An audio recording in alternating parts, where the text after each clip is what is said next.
day, new lot. Nandito tayo ngayon sa Hampton Orchards at papakita ko yung mga new batches natin na nagbukas sa Phase 2. So, sila po yung last batch na binuksan ni Hampton. Pagkatapos po nun, wala na pong available lots sa Hampton Orchards. Tara, samahan niyo ako.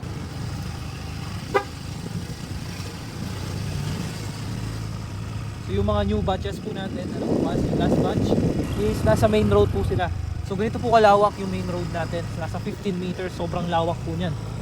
Saka imagine po natin yung parang magiging dream, yung pong mapapatayo po natin bahay is nasa main road kagaya po ng mga nakatayong bahay dito. Kaya po yung mga lote na bagong bukas. Puntahan po natin sila.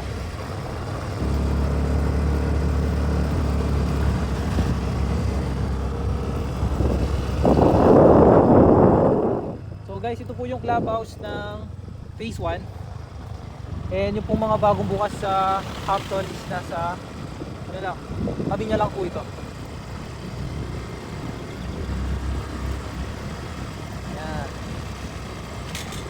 Is lang po ito maubos kasi yun nga po, tabi po sila ng main road and then tabi din po siya ng clubhouse. Isipin po natin, napakalawak po ng kalsada natin. Ayan. Dito po kalawak guys, oh. Grabe, pwede kang mag-jogging dito. Napakalawak po dito sa main road ng Hampton. Ito po, yung pong mga nasa block 18, yung mga cut po natin dito, lalo na po yung corner lot na, dalawang corner lot dito, is 232 square meter lot sa block 18 lot 2. Yung sa likod naman is 200 square meter lot, yung block 18 lot 1. And then yung katabi niya, available din po syempre, nasa 198 square meter lot. So guys, ito yung available sa block 18 na corner lot, yung dalawang corner lot na ito. So 200 square meter lot din po yan. Ayan. So ito naman po yung block 17. Ito po. So parang patayo po yung bloke niya. Hindi po siya kagaya ng block 18 na pahaba. Okay, tara. Ito pong block. Ito pong block 17. Lahat po ito open po lahat sila. Lahat po talaga open po ito. Wala pa pong nasa-sold out. So fresh pa po sila sa system. And then yung dalawang 169 sa end ng block 17, open din po sila yung corner lot. Yung katabi pong block nito, dito is 156 square meter lang. So lahat po dito, ako sa Sir John, lahat po dito available. Kaya napakaganda po, marami po tayong mapagpipilian. And then lastly, yung so dito yung pinaka gusto kong bloke dahil napakaganda ng value niya.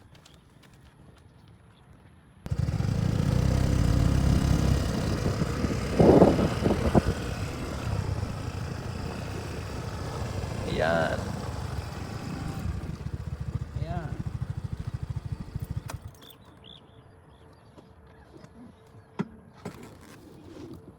Pangatlo na bloke na binuksan ni Hampton Orchard by Philinvestland INC na pinakagusto ko.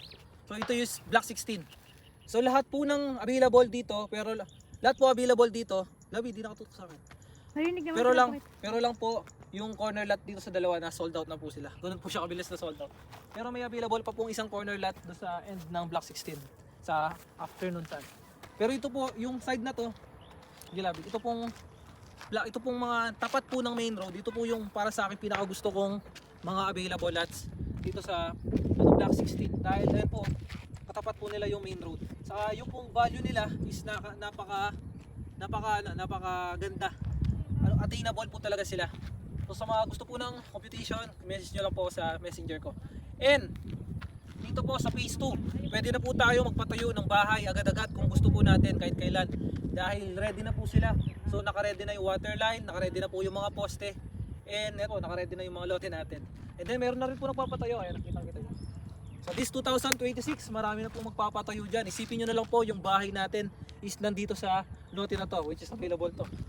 Tatawagan lang po natin, pag may bisita tayo, tatawagan lang po natin sila na dire-diretso lang sa main gate. Ganoon lang po siya kabilis. Kaya napakaganda po niya. Lahat po ng mga inner lots dito sa block 16 is 156 square meter lot. Pwede po tayong mag-invest ng mga combined lots para lumaki po yung lote natin.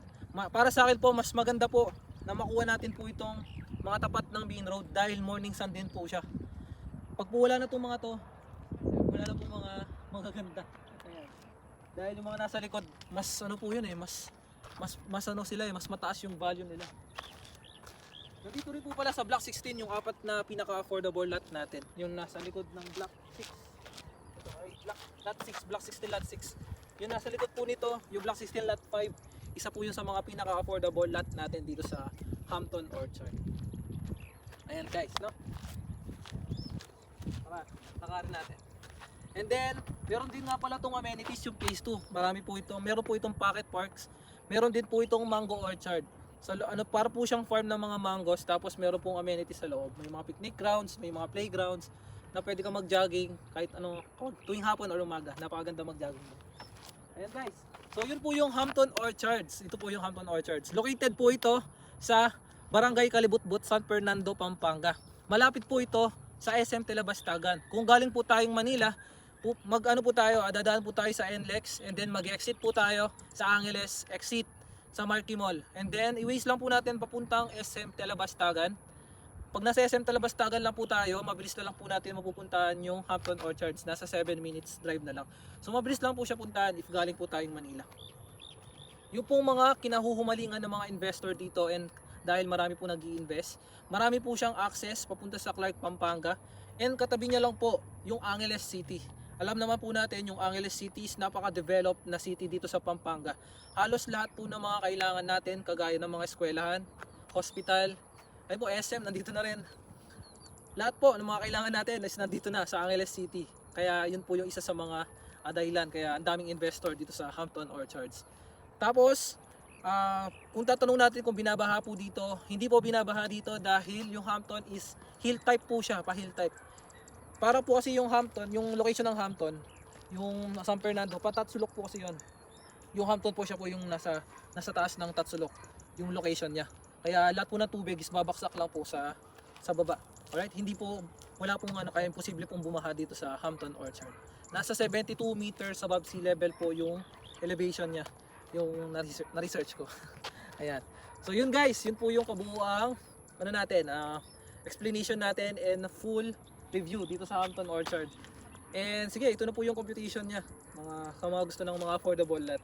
Pero yung kung gusto natin ng computation dito sa mga main road na 156 square meter lot, message nyo lang po ako sa Facebook ko and sa Viber ko. Tutulungan ko po kayo. And sa mga gusto ng site viewing, libre lang naman po. Message nyo lang po ako. This is Joni po, Joni Alasio, your trusted broker consultant. Tara, punta na tayo dito sa Hampton. Bye. Feeling best.